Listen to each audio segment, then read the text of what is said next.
दोस्तों जब से इंडिया में इंटरनेट बैंकिंग आई है तब से दोस्तों काफी ज्यादा फ्रॉड भी बढ़ गए हैं और ऐसे कई मामले आजकल हमारे सामने आ रहे हैं कि उसके साथ फ्रॉड हो गया, उसके बैंक से पैसा निकाल लिया गया है या फिर उसने ओटीपी शेयर किया, बैंक की डिटेल दी, कुछ इस तरीके के मामले आते हैं जिस वजह से उनका पैसा है वो निकल गया है। तो ऐसी बहुत सारी खबरें आती रहती हैं और अगर इंडिया गवर्नमेंट के डेटा के हिसाब से भी बताएं तो 2021 में दोस्तों लगभग 80,000 करोड़ रुपए बैंकिंग फ्रॉड में फंसे थे और इसके अलावा 2022 में दोस्तों 40,000 करोड़ रुपए से भी ज्यादा का पैसा है वो बैंकिंग फ्रॉड में अभी भी फंसा हुआ पड़ा है।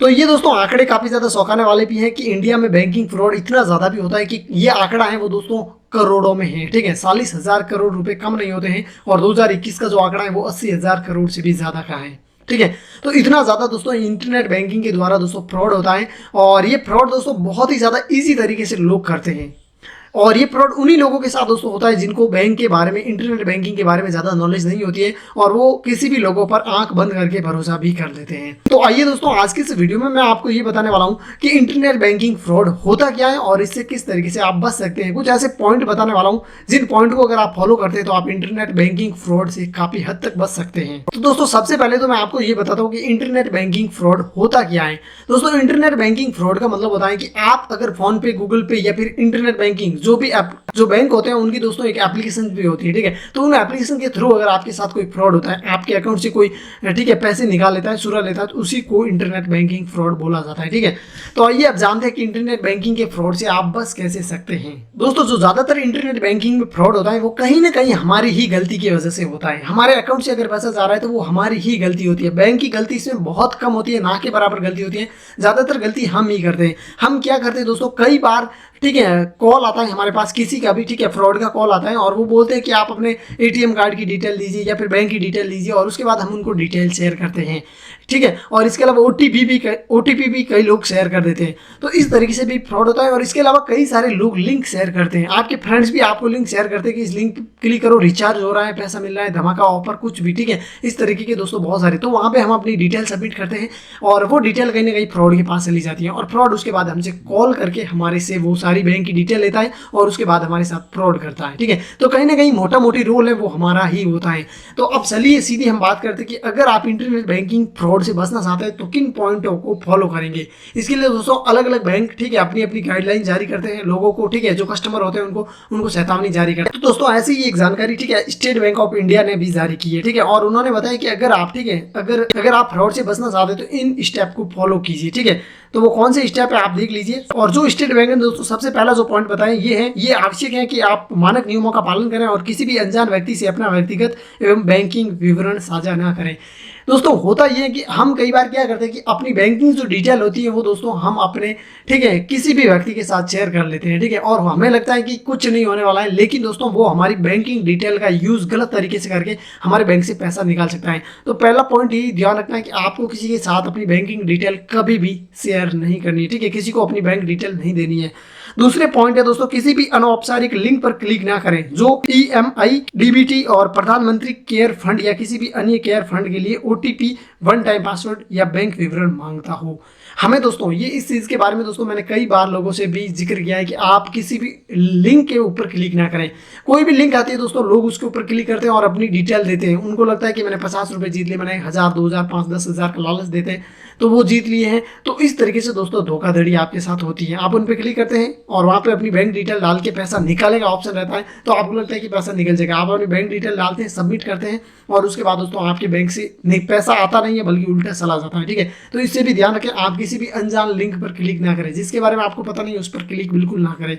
और आजकल व्हाट्सएप पर एक चीज बहुत ज्यादा वायरल हो रही है कि ठीक है जैसे आईपीएल, टाटा आईपीएल ये ठीक है रिचार्ज दे रहा है जीतने पर, ये वो इस तरीके के लिंक पर भी क्लिक करते हैं लोग, अपना मोबाइल नंबर डालते हैं और उसके बाद ठीक है वहां पे सबमिट भी करते हैं। तो ऐसा बिल्कुल ना करें। तीसरा पॉइंट है दोस्तों फर्जी योजनाओं से सावधान रहे जो एसएमएस, ईमेल, पत्र या फोन कॉल या विज्ञापन के माध्यम से लॉटरी, नगद पुरस्कार, नौकरी के अवसर प्रदान करने का दावा करती हैं। तो इस तरीके की दोस्तों जो भी ठीक है दावे करते हैं कई लोग, ठीक है बोलते हैं कि मुझे लॉटरी लगी है या फिर कुछ लोगों के पास मेल आते हैं कि आपको लॉटरी लगी है, 15 लाख की लॉटरी लगी, आप बैंक में विड्रॉल कर लीजिए। तो उस तरीके के लिंक पे क्लिक ना करें, ऐसे किसी पे भी विश्वास ना करें। ठीक है, क्योंकि कोई भी कंपनी ठीक है ऐसे ही पैसे नहीं बांट रही है। कोई अगर कंपनी आपको पैसा रियल में देना भी चाहेगी तो वो कंपनी एक ठीक है, लीगली अनाउंस करेगी और उसके बाद आपको पैसा देगी, आपको मेल या फिर कॉल के थ्रू कुछ भी नहीं बताएगी। ठीक है, तो दोस्तों अगला है समय समय पर बैंक से संबंधित अपना पासवर्ड बदलते रहे। इंटरनेट बैंकिंग दोस्तों हर कोई यूज करता है, फोन पे, गूगल पे, इन तरीके के एप्लीकेशन यूज करता है। तो समय समय पर अपने बैंक से संबंधित जो भी पासवर्ड है उनको चेंज करते रहें और पासवर्ड को थोड़ा स्ट्रॉन्ग रखें। ठीक है, उसके बाद दोस्तों अगला पॉइंट है, कृपया ध्यान रखें कि एसबीआई के प्रतिनिधि, ठीक है, ये एसबीआई के लिए बता रहे हैं लेकिन ये सारे बैंकों पे अप्लाई होते हैं रूल। ठीक है, समय समय पर ध्यान रखें कि एसबीआई के प्रतिनिधि कभी भी अपने ग्राहक को उनकी व्यक्तिगत जानकारी, पासवर्ड, उस सुरक्षा पासवर्ड या ओटीपी के लिए ना तो ईमेल या एसएमएस भेजते और ना ही कॉल करते। ठीक है, यानी कि बैंक की तरफ से आपको कभी भी कॉल नहीं किया जाता है, और किया भी जाता है तो दोस्तों इस तरीके की जानकारी आपसे कभी नहीं ली जाती है। ठीक है, तो इस चीज़ का ध्यान रखना है। दूसरा अगला पॉइंट है दोस्तों, एसबीआई से संबंधित संपर्क नंबर या अन्य विवरण के लिए केवल एसबीआई की वेबसाइट का ही उपयोग करें। इस संबंध में इंटरनेट खोज परिणामों पर उपलब्ध जानकारी पर भरोसा न करें। अब होता क्या है दोस्तों, कई सारे लोगों के साथ इस तरीके से बहुत ज़्यादा मैंने फ्रॉड देखा है कि अगर उनके साथ कोई ट्रांजैक्शन अगर उनका फेल हो जाता है, ठीक है, तो वो क्या करते हैं कि इंटरनेट पर जाते हैं और सर्च करते हैं कि जैसे गूगल पे का कस्टमर केयर नंबर, और उसके बाद उनको सबसे ऊपर जो नंबर मिलता है उस पर वो कॉल कर देते हैं। लेकिन जो सबसे ऊपर नंबर होता है वो जो फ्रॉड होते हैं वो दोस्तों एडवर्टाइजमेंट से ऊपर चलाते हैं। ठीक है, और उसके बाद आप उनको कॉल करते हैं तो उनको लगता है, आपको लगता है कि कस्टमर केयर वाला बोल रहा है, लेकिन आपके साथ उस तरीके से भी फ्रॉड होता है। ठीक है, तो आप इस चीज़ से भी बसे, बिल्कुल बचना चाहिए, क्योंकि दोस्तों आपको ये सबसे पहले तो पता करना है कि जो मैं नंबर ले रहा हूँ वो क्या ऑफिशियल वेबसाइट से ले रहा हूँ। अगर उसकी ऑफिशियल वेबसाइट गूगल पे की ऑफिशियल वेबसाइट है तो वहीं से जाके आप नंबर लीजिए। फोन पे, स्टेट बैंक के ले रहे हो तो ऑफिशियल वेबसाइट से ही जाकर लें, और ऑफिशियल वेबसाइट होती है वो दोस्तों बहुत ज़्यादा सिक्योर होती है। और जो दोस्तों ऑफिशियल वेबसाइट इनकी होती है उस वेबसाइट का दोस्तों लिंक या तो आपकी जो पासबुक होती है उसके ऊपर भी लिखा हुआ होता है। ठीक है, ऑफिशियल वेबसाइट, तो वहाँ से ही दोस्तों आप जाकर लें। ठीक है, अब चलते हैं दोस्तों अगले पॉइंट की तरफ। धोखेबाजों के बारे में स्थानीय पुलिस के प्रतिनिधि को तुरंत रिपोर्ट करें और अपनी निकटतम एसबीआई शाखा को इसकी सूचना दे। यानी कि अगर आपके साथ किसी भी तरीके का दोस्तों फ्रॉड हो जाता है, ठीक है, बैंकिंग से संबंधित, तो तुरंत आप अपने नजदीकी पुलिस स्टेशन में जाएं और वहां पर कंप्लेन दर्ज करें। इसके अलावा अगर आप ऑनलाइन कंप्लेन दर्ज करना चाहते हैं तो वहां पर भी करें, और उसके बाद उसकी जो कॉपी होती है, ठीक है, एफआईआर की, वो आप अपने बैंक में भी सबमिट करें कि हमारे साथ फ्रॉड हुआ है। तो इस तरीके से दोस्तों आप ऑनलाइन बैंकिंग फ्रॉड से बच सकते हैं। आई होप आपको इस वीडियो में समझ में आ गया होगा। वैसे मैंने जो आंकड़े दिए थे शुरुआत में वो भी काफी बड़े हैं, और उसके अकॉर्डिंग आप, ठीक है, किसी के भी साथ ओटीपी शेयर ना करें। ठीक है, एक चीज का ध्यान रखें, ओटीपी कभी भी किसी के साथ शेयर ना करें। कोई सबसे पहले, ठीक है, कोई अगर पेमेंट की लिंक भेजता भी है तो आप इस चीज़ का भी ध्यान रखें कि वो पेमेंट मुझे रिसीव होगा या फिर वो पेमेंट हमारे बैंक अकाउंट से निकलेगा। ठीक है, तो इस चीज़ों का भी ध्यान रखें। और इसके अलावा दोस्तों फ्रॉड होता है तो सबसे पहले कंप्लेन, जितनी जल्दी हो सके कंप्लेन करें, ताकि आपका जो पेमेंट है वो होल्ड पे चला जाए और आपको वापस मिल सके। ठीक है, अगर आपने टाइम लगा दिया 2-3 दिन का तो फिर वो पैसा आपको वापस नहीं मिलता है। ठीक है, तो इन चीज़ों का ध्यान रखें। इसके बाद अगर आप इतना ध्यान रखते हैं तो आपके साथ ऑनलाइन बैंकिंग फ्रॉड होने के चांस काफ़ी ज़्यादा कम हो जाते हैं। आई होप आपको ये वीडियो पसंद आया होगा। अगर दोस्तों पसंद आया हो तो लाइक करना, चैनल पर नए हो तो सब्सक्राइब कर लेना। मिलेंगे एक और इंटरेस्टिंग वीडियो के साथ, तब तक दोस्तों जय हिंद, वंदे मातरम।